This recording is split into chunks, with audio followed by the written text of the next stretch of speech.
First off, I would like to say that all of the pictures come from a video by Edge, and basically I'll link the video that was made by Edge for Ankylosaurus Week in the description to get more info on the Ankylosaurus through the decades. And hello everyone, welcome back to another episode of Alex the Explainer, and today we'll be talking about Ankylosaurus through the decades for Ankylosaur Week. Now the first one, right here, came during the 1940s, and so basically in here, they thought that first Barnum Brown, who discovered T-Rex, found this one of Ankylosaurus and thought that it was a relative of the Stegosaurus, which is why it has that arched back of most early Stegosaurus depictions, and they didn't find a tail club yet, and so that's why it doesn't have a tail club, because they didn't find it yet. And so the second one right here, actually over time they actually found new discoveries, where they found a lot more specimens or parts of the specimen of Ankylosaurus, and they finally found the tail club this time.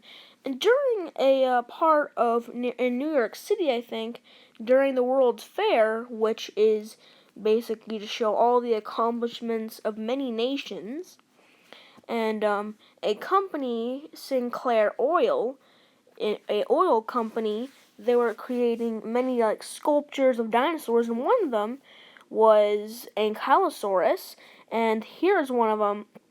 Here's a black and white picture of one of the Ankylosaurus, and it was a model of it, and as you see, it has these big spikes down it, and it was the first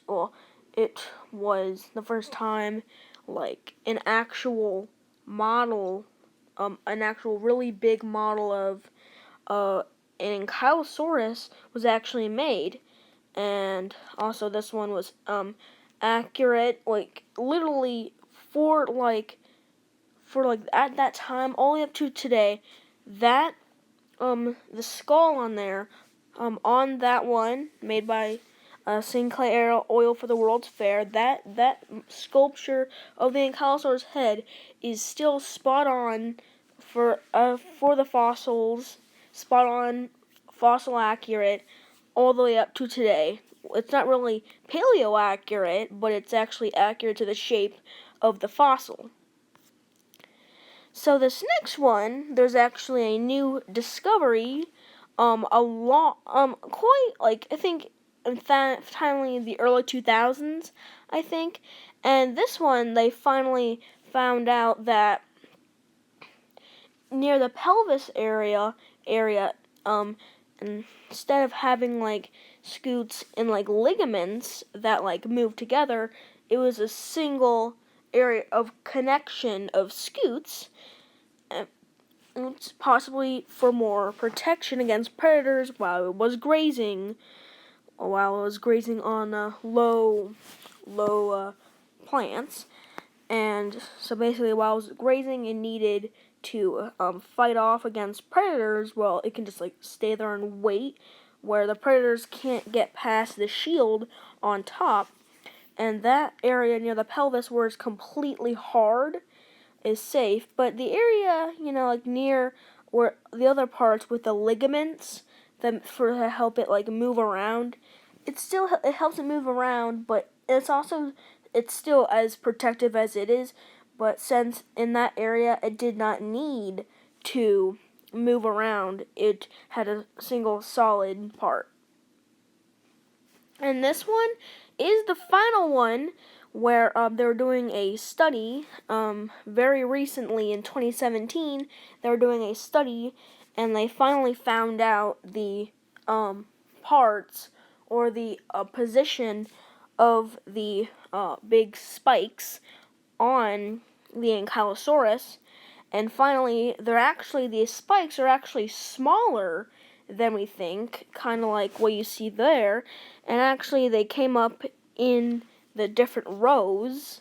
And actually, there's like even smaller ones on the tail, as you see the amount of on the tail and how it probably would have looked. And also, this one, they found out that it was actually extremely beefy and full of steak. And also, so yeah, those are the Ankylosaurus throughout the decades. This is what it looks like now. It doesn't show the entire tail, but it does have a club on its tail, obviously. And so now this is what it looks like: a beefy Ankylosaurus with smaller spikes than what we thought. So guys, bye guys, and wear your seatbelt.